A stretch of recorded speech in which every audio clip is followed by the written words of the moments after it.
Hey, good afternoon, everyone. It is 1:30. Markets are closed. This is going to be a short video because there's really not a whole lot of stuff to talk about. Not a whole bunch of fundamental information. There was a jobs report out this morning. I think the implication there is more tightening is coming, but this is oil. I want to start with this outside market here today just to give you an idea of what's going on. You can see over here oil's down almost $5 today, 482, coming way off its high from December here of 92.50. In the November contract, I think we got up to 95.5, 96, something like that, and now we're trading down. November is I guess I don't have November up, but even over on our screen, but that's okay. So it looks to us like obviously this move is done here for now, and we'll just have to see if it can find where it can find some support. Just looking at the chart, it looks like oil anything over probably the 79 range, maybe all the way down to 76, is probably buy zone support, and we don't want to see that violated, which would be this wave 2 right here. So we'll just see what happens with oil. Obviously that impacts corn, which really has held in there did hold in there pretty well today, given what oil was doing. Corn was off just a cent and a half. It traded both sides of unchanged, knocked right on the ceiling of this level here. And I think if we can break up above the 90, 92 level, then we should see some covering. Obviously, $5 is a big psychological resistance. But over the next few days, you can also see where it puts us, right? So why are we stagnating and kind of slowing down right in here? Well, you've got the daily cloud right on top of us. So it's not unusual for this to happen. But if we can just kind of grind up into it or chop sideways and then get into it, then you have a little bit smoother sailing up through it. Again, I don't see any reason to change our opinion on corn, but definitely we want to see today's low hold, or maybe even a little bit more room down to 475. But somewhere in this area, today's low to the low here of last Friday, these are days that we'd want to. This is an area we want to see hold, and we don't really want to see it roll over and head lower from here. But corn's could go either way. We'll just have to see what it does. Our view is that it should break out to the upside, but it may not be able to do it right now just because it's harvest pressure and oil's off $5. But we'll just keep watching it.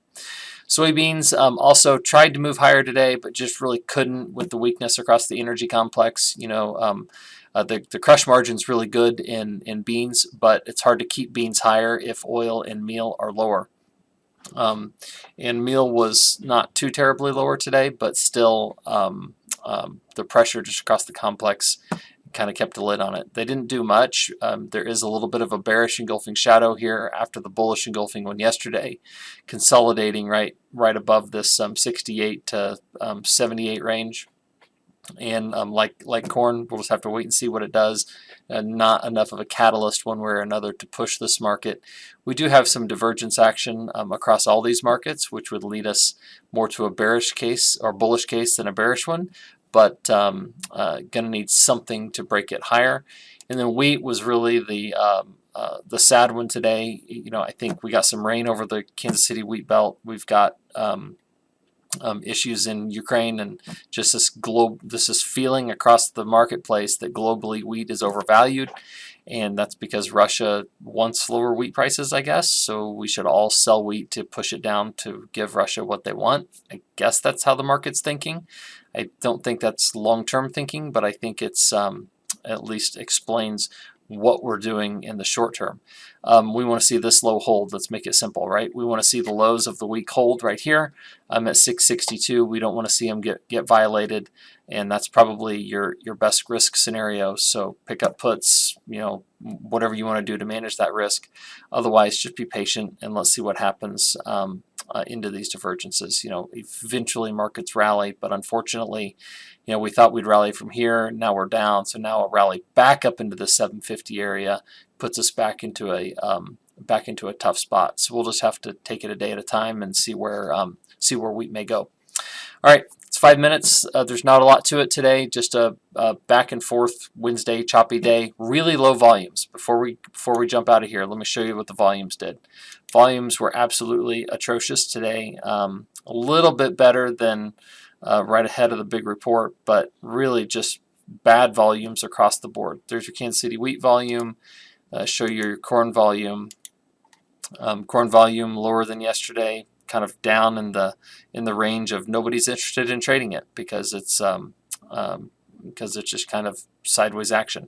Sideways action always brings about a decrease in trading volume, and then what follows it is expanse. So be ready because it's coming one way, at one point or another. And soybean volume as well, about half of yesterday. Really not a whole lot of interest one way or another in the in that market either. So, that results in a short video. So we'll talk to you guys tomorrow. Remember, there is significant risk trading futures and options. You should only do so in light of your own financial condition, and everything we're talking about here is my opinion. So we'll certainly not fact, or we can't. We don't predict the market or make it. We just call it as we see it. So have a great day. We'll be back with you Friday, unless tomorrow warrants another video, and we'll talk to you later. Have a great night.